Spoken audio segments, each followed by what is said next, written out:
Bonjour à tous et bienvenue dans cette vidéo ici Hiroshi Crypto et je me réjouis de vous retrouver aujourd'hui pour parler crypto-monnaie, parler de Luna Classic, parler du marché, de quelques news également que je vous ai partagées sur Twitter. Donc n'hésitez pas à me rejoindre sur Twitter. On a eu dernièrement des ETF en spot Bitcoin et Ether qui ont obtenu l'approbation officielle à Hong Kong. Il y a actuellement une guerre potentielle des frais entre les fonds d'investissement qui ont tout simplement soumis leur ETF en spot. Donc, en ce moment, il y a pas mal de guerres dans le sens où ils baissent au maximum les frais. Il y a un fonds d'investissement qui a mis les frais pendant 6 mois à zéro. Donc, voilà, donc c'est une bonne chose, c'est une bonne news. On a une deuxième news aussi sur la crypto HBAR qui a explosé dans la nuit à ce matin de 104%. Donc, en 12 heures, ça a littéralement explosé. Pourquoi? Tout simplement, il y aurait soi-disant BlackRock qui aurait investi enfin, sur la blockchain. En fait, c'est pas BlackRock, pour tout vous dire en toute transparence, c'est un échange d'actifs numériques sous-jacents, dit sous-jacent, donc qui s'appelle Archax ou Arcax, qui est courtier dépositaire basé à Londres et ONRA, voilà, une plateforme peer-to-peer de tokenisation qui ont tokenisé le fonds BlackRock ICS, US Treasury Money Market Fund MMF.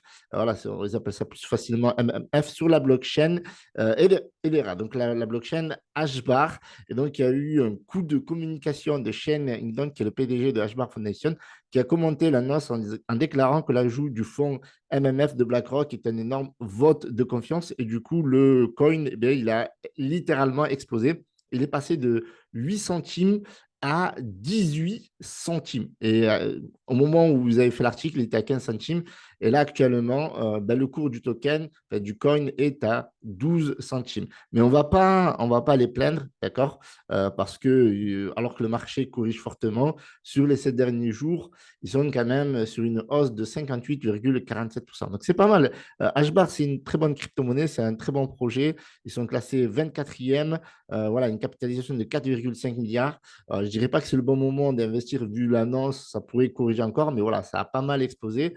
Et on a un marché qui est plutôt baissier aujourd'hui. Le cours corrige de 3%.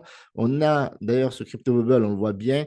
Eh bien, la majorité des crypto-monnaies, la majorité des bubbles sont en rouge par quelques-unes comme MNT, HBAR, bien entendu. Donc, cette semaine, on est vert malgré un mois, voilà, un mois où on est complètement rouge. Aujourd'hui, on est littéralement rouge. Voilà, on a des crypto-monnaies qui se maintiennent quand même en forme, entre guillemets. Il y a le bank, il y a le algo. En dernière heure, là, ça commence à repartir en vert, donc ça fait super plaisir parce qu'aujourd'hui, c'était quand même assez rouge.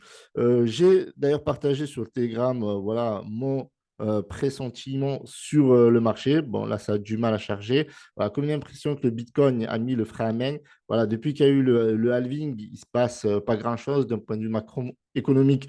On est toujours en période de récession, d'inflation, avec des taux d'intérêt élevés.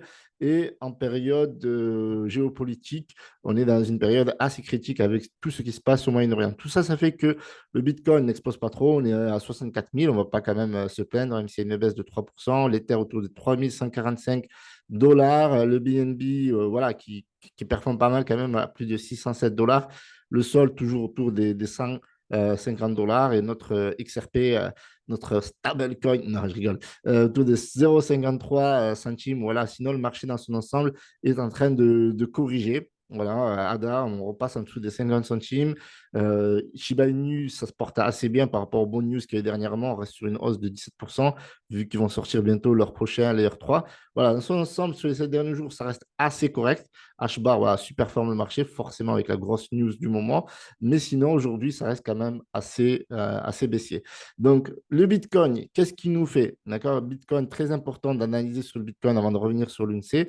Eh bien, ce mois, normalement, sans surprise, on devrait être dans le rouge. Vous voyez, ça fait 4 semaines qu'on est littéralement dans le rouge. Voilà, on a eu une belle voilà, un beau range ici, belle consolidation, puis une belle progression, accélération, etc. Puis là, on était sur un orange, on est toujours sur l'orange, bien entendu, mais on est quand même sur 4 semaines de rouge et normalement, on devrait conclure ce mois en rouge. Voilà, pas une très grosse panique. On a quand même eu 7 mois en vert, ce qui a été un record. Et là, ce mois, ben, on ne devrait pas échapper à la correction. Ça m'étonnerait que le Bitcoin, en une semaine, alors sauf exception, bien entendu, qu'on puisse redépasser ben, tout simplement les plus de 70 000 $ pour repasser dans le vert. Bon, c'est pas très grave, ça fait partie du marché, ça fait partie de la volatilité. Je rappelle que je ne suis pas votre conseiller financier.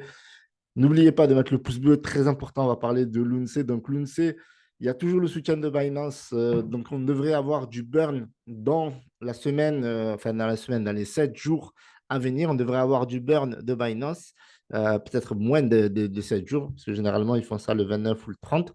Donc, on devrait avoir du burn, ce qui permettrait de réduire un petit peu la supply qui est quand même stratosphérique. On a sous-estimé au début du relaunch de l'UNC, et bien tout le burn qu'il y avait à faire. Voilà, il y a eu pas mal de suggestions pour le projet, pour burn un maximum. On n'a pas eu les performances et les résultats qu'on voulait. Les exchanges n'ont pas suivi. Il n'y a que Binance qui continue à burn régulièrement les frais de transaction qui sont assez minimes quand même, mais ça permet de burn, ça permet de communiquer toujours sur le projet. Donc moi, je suis toujours bullish à 616 millions, je suis toujours holder. Là, même pour moi, c'est un bon point techniquement d'entrée. On va le voir sur TradingView. On voit ici que ce qui est bien avec l'UNC, c'est que eh bien, on peut avoir des périodes baissières, comme là, on a une très, très grosse période baissière. On a eu quand même quelques rebonds sur cette zone.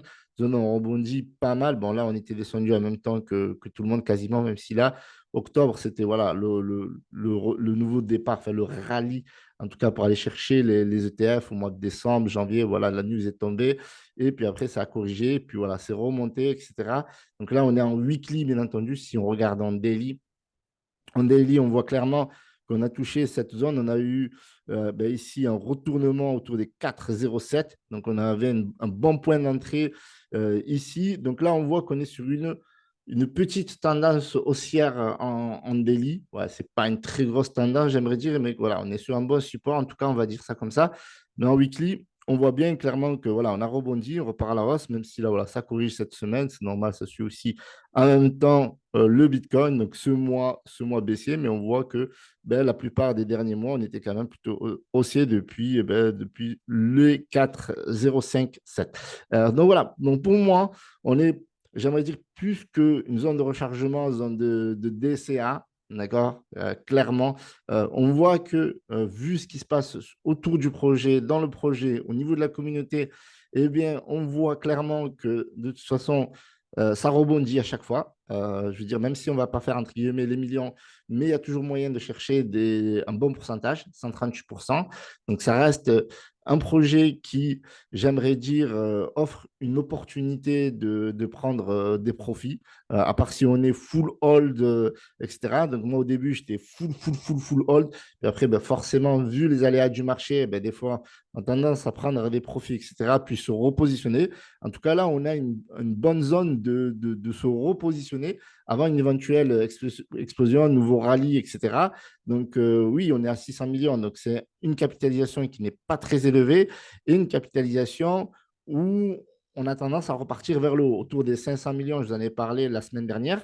Voilà, autour des 600 millions, on est toujours dans le run, voilà, même si on a eu les runs dernièrement, on est toujours dans le run avec l'UNC, et ça, c'est cool. Et donc, avec les news à venir de Binance, je pense que ça devrait repartir un petit peu à la hausse, et donc, il y aura potentiellement des profits à faire début du mois de mai. Ceci étant dit, je ne suis pas votre conseiller financier, faites vos propres recherches. Je pense que si on est sur un bon point, on est un bon point de rechargement. Voilà, on a le Bitcoin qui a corrigé. Maintenant, vous voyez, là, on a un petit retournement. Si ça se confirme, il n'y a pas de raison voilà, que l'UNC n'en profite pas avec tout ce qui arrive, le prochain rallye, etc., etc. Donc, il y aura toujours du burn. Donc, c'est cool, même si ce n'est pas les objectifs qu'on aimerait avoir sur le court terme ou le moyen terme. Voilà. Sur le long terme, ça devrait passer, mais sur le court terme, moyen terme, il y a toujours moyen de prendre du profit. Voilà, des personnes qui disent ouais, ça pourrait changer votre vie, etc., etc. Mais en tout cas, moi, je pense qu'il y a déjà moyen de faire de l'argent, c'est déjà pas mal. Et après, bien sûr, sur le long terme, ça devrait le faire. Voilà, je vous remercie d'avoir visionné cette vidéo. Voilà, on est en période assez charnière, j'ai envie de dire. parce qu'on a vécu le halving, etc. Donc, le marché corrige, les gens prennent des profits. C'est comme ça, hein, ça fait partie du jeu. Je pense que vous aussi, de votre côté, ben, je pense que vous êtes content quand vous prenez du profit. Maintenant, c'est sûr que si vous faites que du hold, hold, hold, ben là, c'est un peu compliqué dans le sens où ben, il y a des gens qui prennent du profit et vous risquez de voir le cours de certains de vos projets préférés baisser. Mais voilà, si vous avez une stratégie, que vous êtes en dessert, etc., etc., eh bien, il y a toujours moyen de vous positionner et d'avoir plus de devenir une whale carrément, d'avoir plus de bagues de votre côté. Salut à tous, c'était Rocher, j'espère que vous avez aimé cette vidéo. Mettez un pouce bleu, abonnez-vous, rejoignez-moi sur le compte Telegram et Twitter. Voilà, je balance pas mal de news en ce moment et ça devrait continuer dans les jours à venir. Salut à tous, c'était Hiroshi.